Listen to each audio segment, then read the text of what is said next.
आशा करता हूँ आप सभी अच्छे होंगे। आज हम इस वीडियो में पढ़ेंगे CPC 1908 अर्थात सिविल प्रोसीजर कोड 1908, जिसे हिंदी में कहते हैं दीवानी प्रक्रिया संहिता 1908। तो आज इसमें हम भाग 3, जिसका शीर्षक है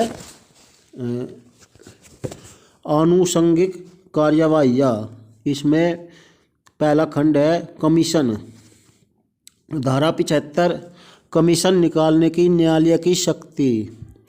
धारा 76 अन्य न्यायालय को कमीशन। धारा 77 अनुरोध पत्र। धारा 78 विदेशी न्यायालयों द्वारा निकाले गए कमीशन।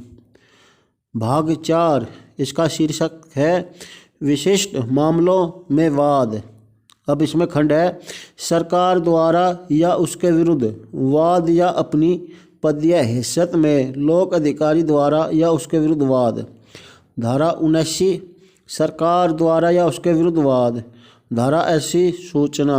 धारा 81 गिरफ्तारी और उपसंजाति से छूट। धारा 82 डिक्री का निष्पादन।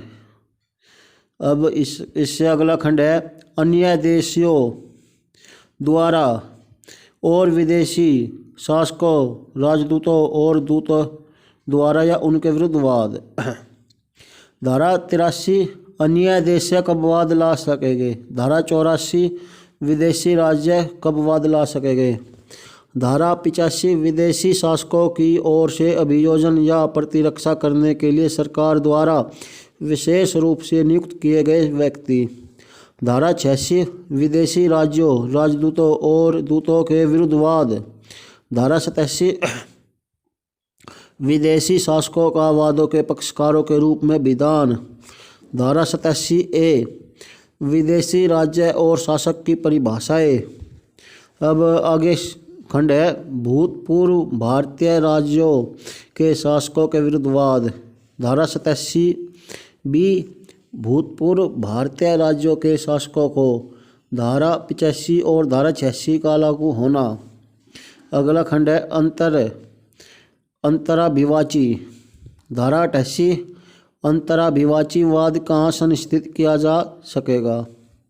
अब देखते हैं भाग 5, जिसका शीर्षक है विशेष कार्यवाहियाँ।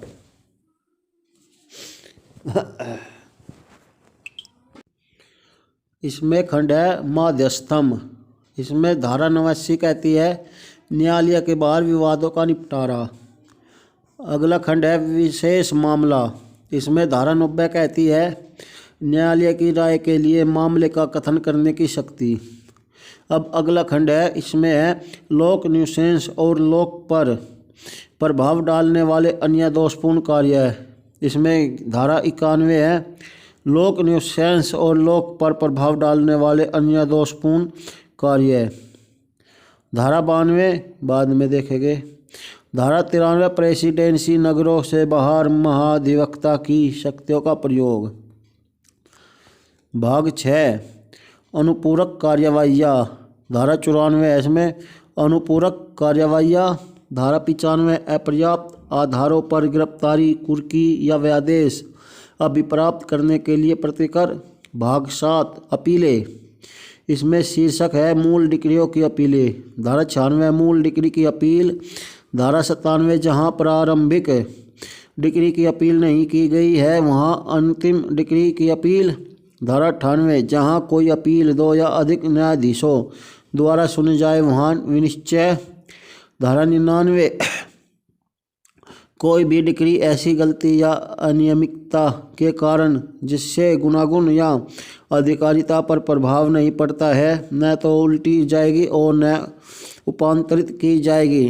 धारा 99A धारा 47 के अधीन तब तक किसी आदेश को उल्टा न जाना या उपांतरित न किया जाना जब तक मामले के विनिश्चय पर प्रतिकूल प्रभाव नहीं पड़ता है।